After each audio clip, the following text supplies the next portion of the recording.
Hello everyone, welcome to your accountancy class. हम लोग इस क्लास में पिछले कुछ वीडियोस से बैंक रिकन्सिलिएशन स्टेटमेंट के बारे में पढ़ रहे हैं। यहाँ पे हमने पहले कैश बुक में कैसे बनाना है ये देख लिया है। अब हम देखते हैं बैंक रिकन्सिलिएशन स्टेटमेंट को क्रेडिट बैलेंसेस और कैश बुक में कैसे बनाते हैं। ओवरड्राफ्ट जब हो जाते हैं तो हम उसको कैसे करते हैं। Method of preparing bank reconciliation statement by credit balance of the cash book. Cash book में जो क्रेडिट बैलेंस है उसके आधार पर कैसे बनाएंगे। इसके पहले हमने रिकन्सिलिएशन स्टेटमेंट क्या है एंड उसको कैश बुक में डेबिट बैलेंस के आधार पर कैसे बनाएंगे ये हमने देखा था। अब हम देखते हैं क्रेडिट बैलेंस के आधार पर कैसे बनाएंगे। When businessman withdraws amount from bank in excess of what is actually deposited, then cash book is known as overdraft balance. In such situation, items which are added in case of debit balance of cash book are deducted, and items which are deducted in case of debit balance of cash book are added. That is, process is completely opposite.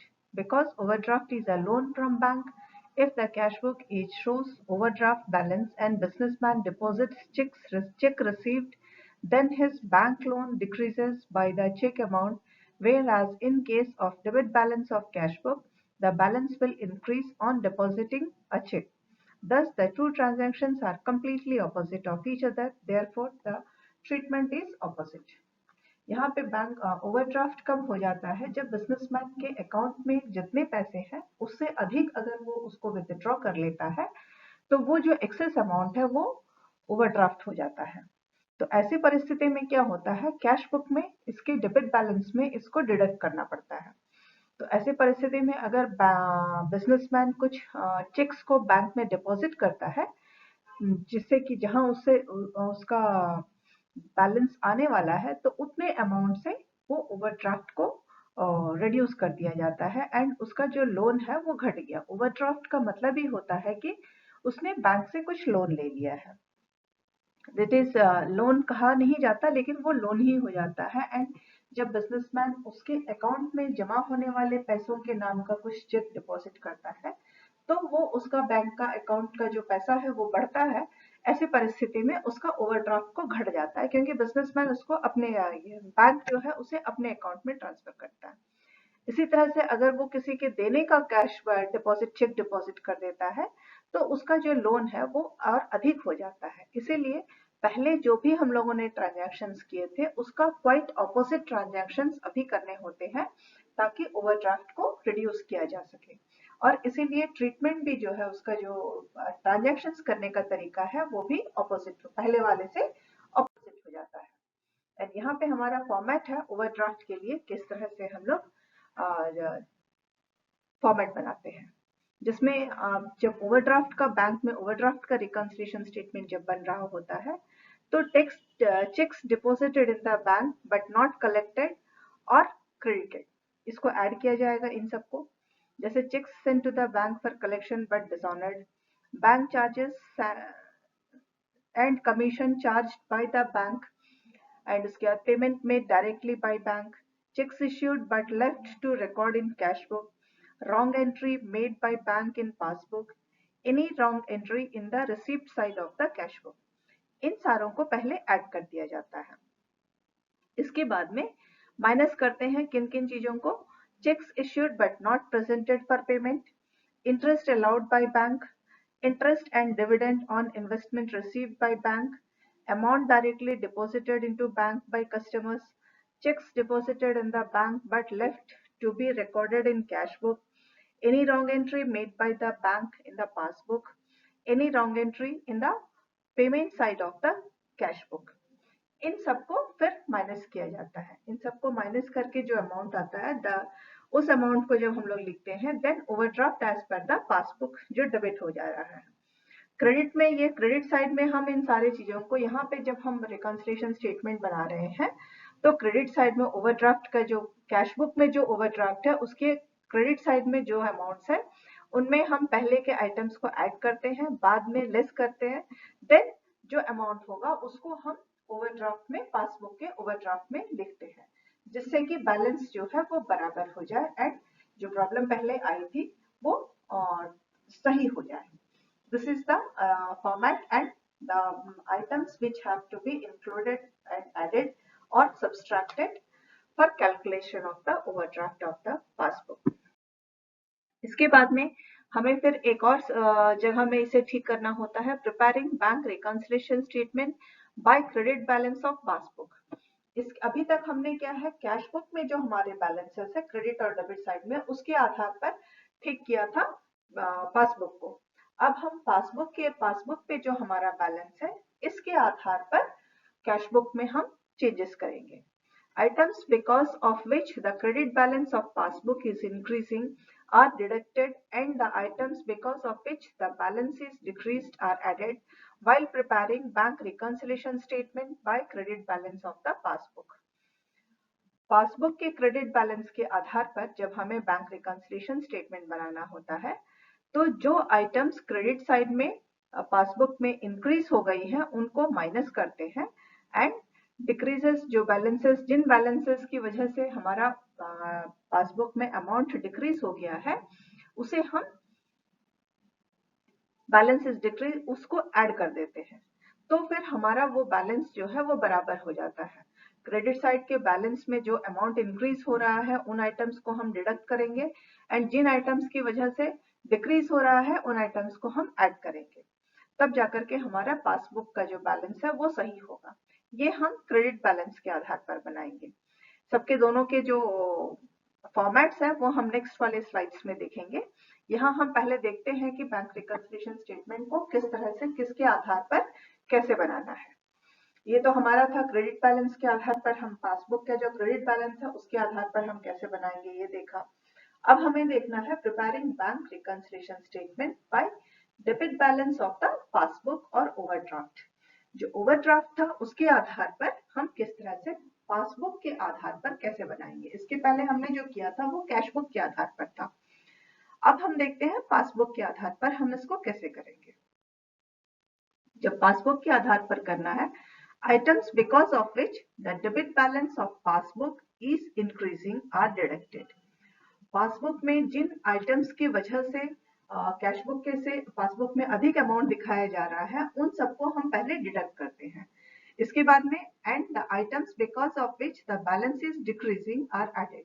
इसके बाद में debit side में जिन balances को, cash book के जिन balances की वजह से डिक्रीज हो रहा है, उन सब बैलेंसेस को हम ऐड करेंगे, एंड उसके बाद में preparing the bank reconciliation statement. इसके बाद में ये बनाएंगे, तब जाकर के रिकंसिलिएशन स्टेटमेंट जो है वो सही बनेगा। एंड दिस इज, ये किसके आधार पर हो रहा है, ये पासबुक के डेबिट बैलेंस के आधार पर जब बनाना होता है तब इस तरह से बनाते हैं। और इन दोनों का जो फॉर्मेट है, क्रेडिट बैलेंस और डेबिट बैलेंस के आधार पर जब हम बैंक रिकंसिलिएशन स्टेटमेंट बनाते हैं, तो उनका जो फॉर्मेट है वो अब हम आगे के स्लाइड्स पे देख रहे हैं। सबसे पहले हम देख रहे हैं इसके क्रेडिट साइड के आधार पर फॉर्मेट पर पॉइंट नंबर 3, मतलब हम लोग इसको देख रहे हैं पासबुक में जो हमारा क्रेडिट बैलेंस है उसके आधार पर जब हमें रिकंसिलिएशन स्टेटमेंट बनाएंगे तो हम किन किन चीजों को ऐड करेंगे एंड किन किन चीजों को सब्सट्रैक्ट करेंगे, ताकि हमारा बैलेंस जो है वो बराबर हो जाए। Bank balance as per the cash book के आधार पर हम किन किन चीजों को आधार बनाते हैं। तो पासबुक में हम सबसे पहले किस किस को ऐड करेंगे, cheques sent to bank but not collected and credited. Bank में चेक्स भेजा गया है लेकिन उनका कलेक्शन नहीं हुआ और वो अमाउंट जो है वो क्रेडिट नहीं हुआ, इसको हम, इन सबको हम ऐड करते हैं। Then cheques sent to the bank for collection but dishonoured by the bank. कुछ चेक्स जैसे डिसऑनर हो जाते हैं तो उन चेक्स के अमाउंट को भी हम ऐड करेंगे। Then bank charges and commission charged by the bank. Bank अपने काम करने का कुछ चार्जेस कलेक्ट करती है एंड उसी तरह से कमीशन भी कलेक्ट करती है, तो इनको भी हम ऐड कर लेंगे। Payment made directly by the bank, and bank बहुत सारे इंस्ट्रक्शंस जब उसको दिए होते हैं तो वो बैंक उस बिजनेसमैन के नाम पर पेमेंट्स करती जाती है, तो वो सारे जो पेमेंट्स हुए हैं डायरेक्टली बैंक के थ्रू उनको ऐड करेंगे। एंड इसके बाद में नेक्स्ट हमारा आइटम्स एडेड वाला होगा, cheques issued but left to be recorded in the cash book. बहुत सारे चेक्स इश्यू हो गए थे, इश्यू होने की वजह से वो बैंक अकाउंट पासबुक में आ गए हैं लेकिन कैश बुक में वो एंटर नहीं किए गए हैं, तो इनको भी हम ऐड करेंगे। Wrong entry made by bank in the passbook, कभी कभी बैंक से गलत एंट्री हो जाती है पासबुक में, उसे भी हम ऐड कर लेंगे। Any wrong entry in the received side of the cash book, जो रॉन्ग एंट्रीज है कैश बुक में उसको। तो इतने जो आइटम्स थे इन सब आइटम्स को हम पहले ऐड कर लेंगे।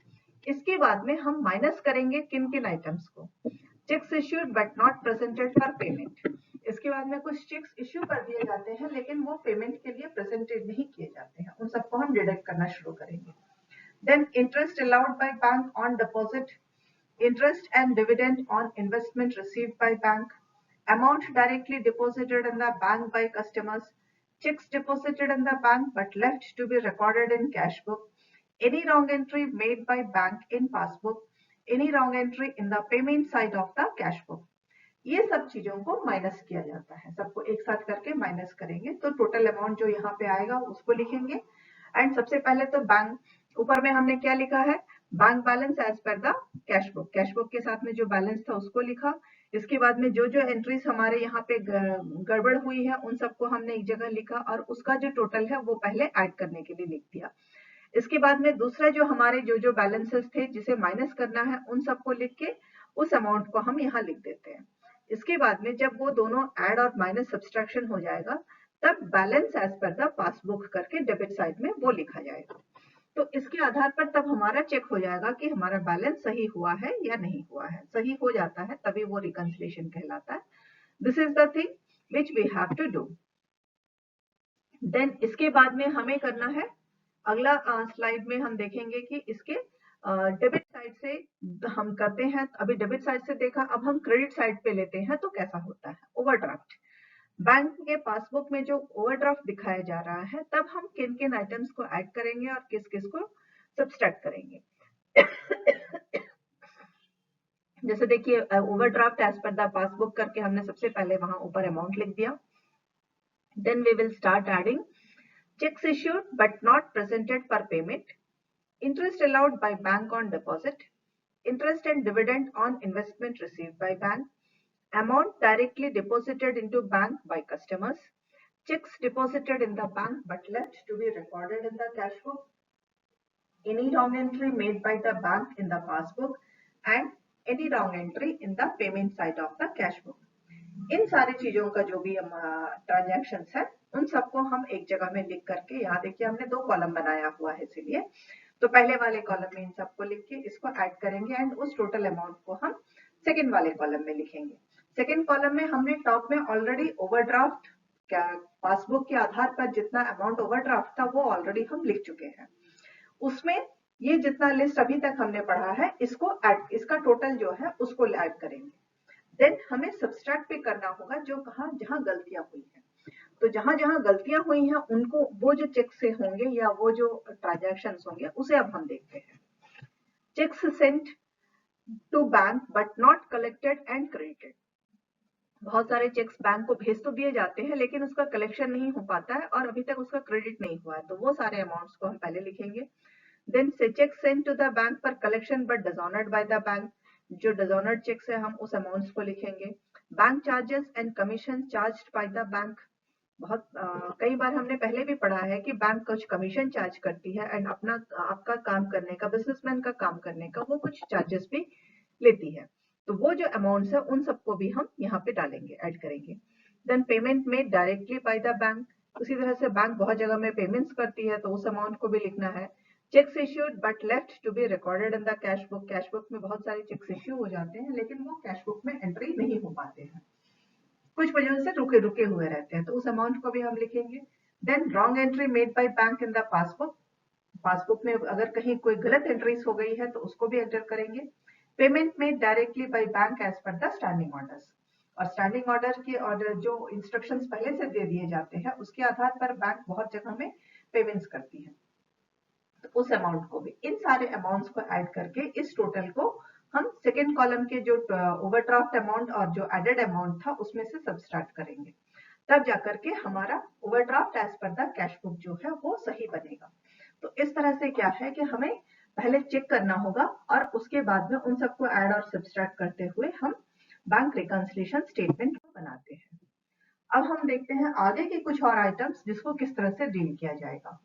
जैसे है how to you deal with the following items while preparing bank reconciliation statement. अभी हमारे पास में कुछ आइटम्स है जिनको हम अगर बैंक रिकॉन्सिलिएशन स्टेटमेंट बनाना होगा तो हम कैसे बनाएंगे। Checks deposited in the bank but not cleared, कुछ चेक्स जो बिजनेसमैन ने बैंक में डिपॉजिट किया है लेकिन वो क्लियर नहीं हुआ है। इसके बाद में कुछ बैंक चार्जेस भी है। Then insurance premium paid by bank and the fourth one is dividend collected by the bank. Bank को इंस्ट्रक्शन दिया गया था तो उसने इंश्योरेंस प्रीमियम जो है वो पे कर दिया। उसके बाद में कुछ डिविडेंड कलेक्ट करना था, इसे भी इसने कलेक्ट कर लिया। तो इन सबको हम किस तरह से, अगर ये हमारा क्वेश्चन होगा तो हम इसे किस तरह से सॉल्व करेंगे। As it has not been specified in the question as to which book's balance is to be taken as base balance, these items to be explained considering both the situations.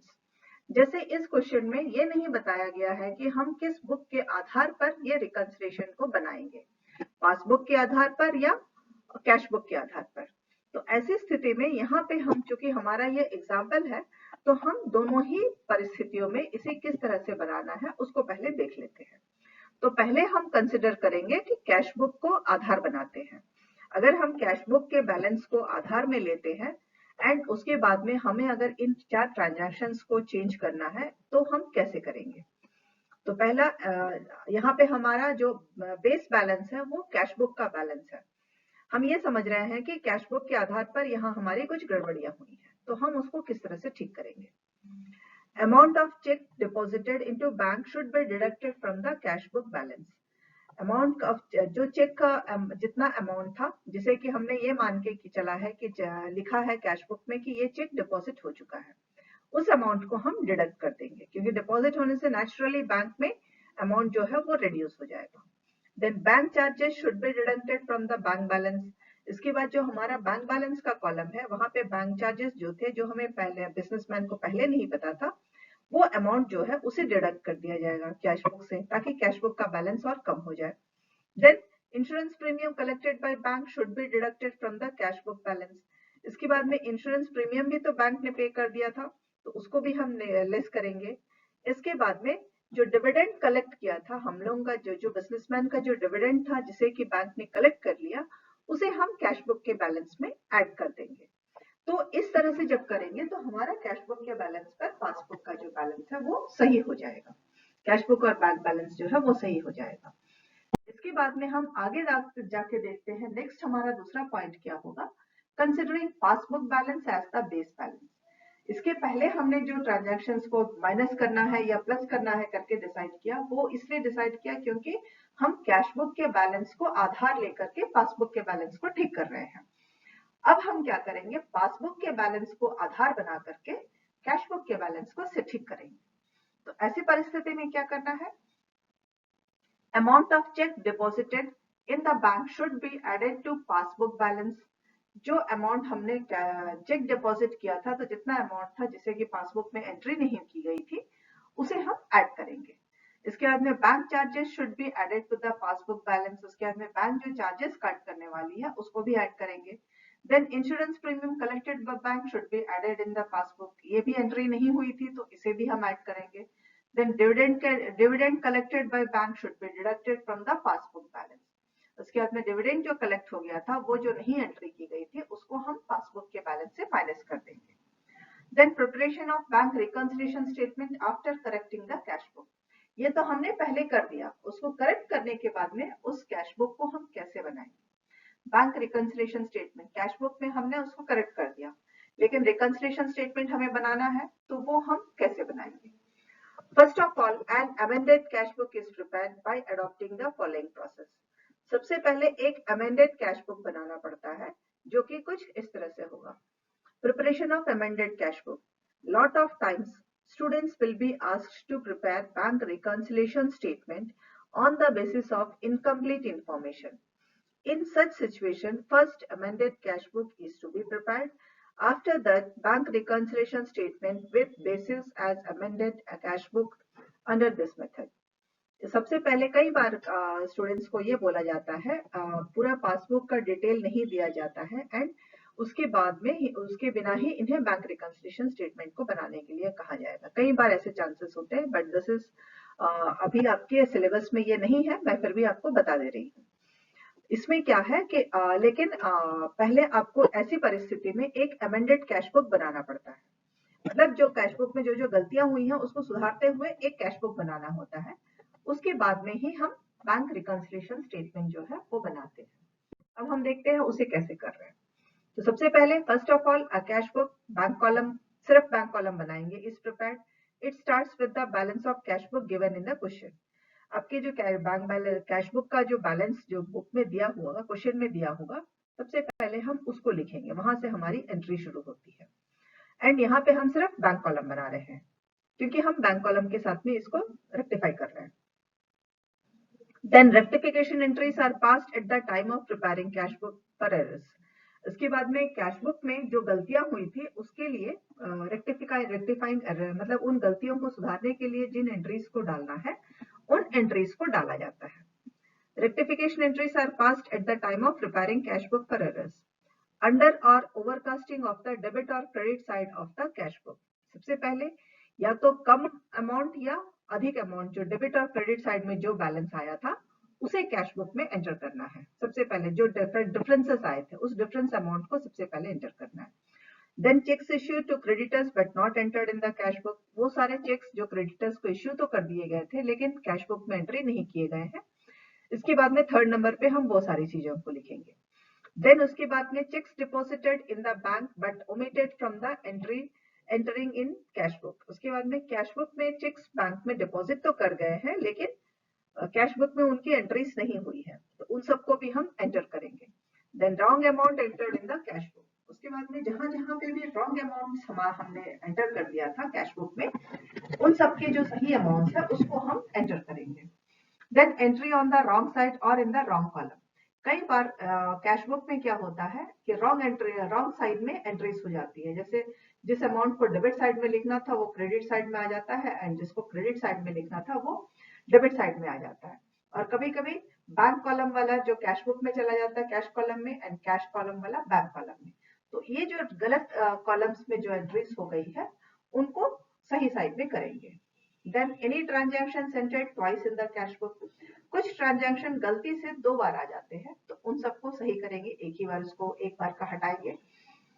इस तरह से bank का जो cash book है उसको amended cash book करके दोबारा फिर से बनाएंगे। इसके बाद में some items or amounts are credited by the bank in the passbook. Such amounts are thus written on the debit side of the cash book. Such items are as follows. उसके बाद में बैंक के credit side में passbook में कुछ amounts गलती से आ जाते हैं तो उन सबको डेबिट साइड में कैश बुक के डेबिट साइड में लिखना होता है जिसको हम एंट्री करेंगे। अब वो आइटम्स कैसे होंगे? Interest given by bank. Bank जब डिपॉजिट्स जो अमाउंट है उसमें इंटरेस्ट देती है वो कैश बुक के डेबिट साइड में आना चाहिए, उसकी एंट्री नहीं हुई रहती है वो डेबिट साइड में एंट्री करेंगे। Then amount directly deposited by customers. इसके बाद में कस्टमर्स जो है वो कुछ कुछ अमाउंट्स को डायरेक्टली डिपॉजिट कर देते हैं बैंक में एंड ये जो है ये कैश बुक में एंट्री नहीं की होती है तो उसको भी हमें एंटर करना होता है, उसको भी हम डेबिट साइड में एंटर करेंगे।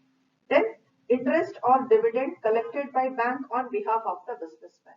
उसके बाद में बिजनेसमैन के नाम से बहुत जगहों से इंटरेस्ट या डिविडेंड कलेक्ट करना होता है जो बैंक कलेक्ट कर चुकी है लेकिन इसकी एंट्री जो है पासबुक में नहीं हुई है, कैश बुक में नहीं हुई है।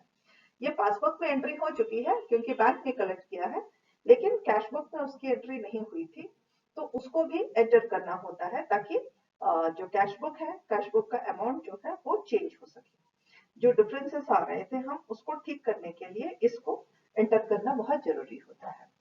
इसके बाद में कुछ आइटम्स ऐसे होते हैं जो डेबिट साइड के पासबुक में होते हैं एंड बैंक के पासबुक के डेबिट साइड में होते हैं एंड उनको फिर क्रेडिट साइड कैश बुक के क्रेडिट साइड में लिखना होता है। Some items are debited in the passbook by the bank. Such amounts are thus written on the credit side of the cash book, which are as follows. और वो items क्या-क्या होते हैं वो कुछ इस तरह से हैं। Interest charges on the overdraft by the bank. Bank जो ओवरड्राफ्ट देती है तो उसके लिए कुछ इंटरेस्ट चार्ज करती है जो कि ये इंटरेस्ट जो है कैश बुक में नहीं लिखा होता है तो उसको हमें एंटर करना होता है क्रेडिट साइड पे। कैश बुक के क्रेडिट साइड में उसको एंटर करना होता है, तो हम उसको क्रेडिट साइड में एंटर करेंगे। इसके बाद में बैंक चार्जेस, कमीशन एक्सेट्रा, ये सब है जो डेबिट साइड में है बैंक के, इसे भी हमें क्रेडिट साइड में एंटर करना है। Then payments directly made by bank understanding instructions of businessman such as payment of insurance premium, rent etcetera.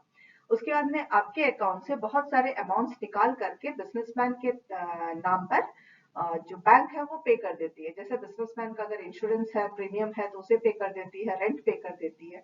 ये सारे अमाउंट्स जो है क्रेडिट साइड में नहीं लिखे होते हैं कैश बुक के, तो उन सबको भी लिखना जरूरी हो जाता है, तो उन सबको भी हम कैश बुक में एंटर करेंगे। Then cheques deposited into bank which has been dishonoured.